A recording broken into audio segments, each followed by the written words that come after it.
வணக்கம்ங்க. முத்தாரம்மன் கோயில் நல்லாம்பாளையம், கோயம்புத்தூரில் இந்த கோயில் இருந்துச்சு. இதுதான் நான் ஃபஸ்ட் டைம் போகிறேன். என் ஒய்ஃப் தான் நான் கூட்டிகிட்டு போனாங்க. இந்த கோயில் பார்த்திங்கன்னா நல்லாம்பாளையம் கிட்டே இருக்குது.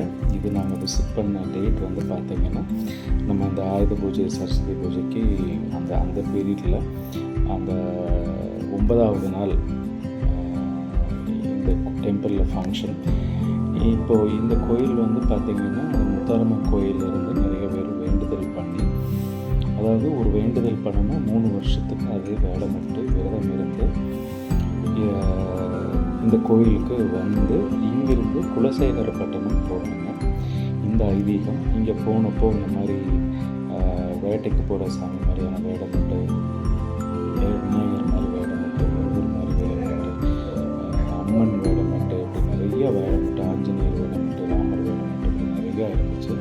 மக்களுக்கெல்லாம் அருள் வந்துச்சு. நல்ல கூட்டம். இது நான் இந்த மாதிரி வேறு ஒரு ஃபெஸ்டிவல் பார்க்குறது இதான் ஃபஸ்ட் டைம்.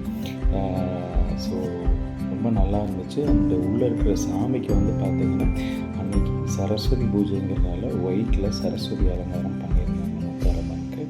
இங்கே பாருங்கள், இவங்கெல்லாம் சாமி வேடமிட்டு ஒரு தடவை வேண்டுனாங்க. அது மாதிரி 3 தடவை இதே வேடமிட்டு வரணுங்கிறது தான் ஐதீகம்.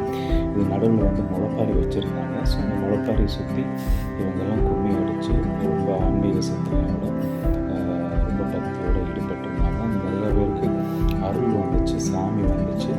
நிறைய வேடமிட்டு இப்படி நின்றுட்டு இருந்தாங்க. இதுக்கப்புறம் அவங்க ஊருக்குள்ளே ஒரு ஊர்வலம் மாதிரி வந்துட்டு அதுக்கப்புறம் நைட்டு 12 மணிக்கு கிளம்பி போகிறாங்க. வந்து ஒரு ப்ரோக்ராம் வச்சுருந்தாங்க. அந்த கோயிலும் ஒரு நல்ல கூட்டம் இருந்துச்சு. ஏராளமான பக்தர்கள் நைட்டு ஒரு 12 மணி வரைக்கும் அந்த ஃபங்க்ஷன் நடந்துட்டு இருந்துச்சு. அண்டு லக்கிலி கடவுள் கருணையில் இந்த வருஷம் என்னால் போக முடிஞ்சது. அடுத்த வருஷம் போவோங்கிற ஒரு நம்பிக்கை இருக்குது.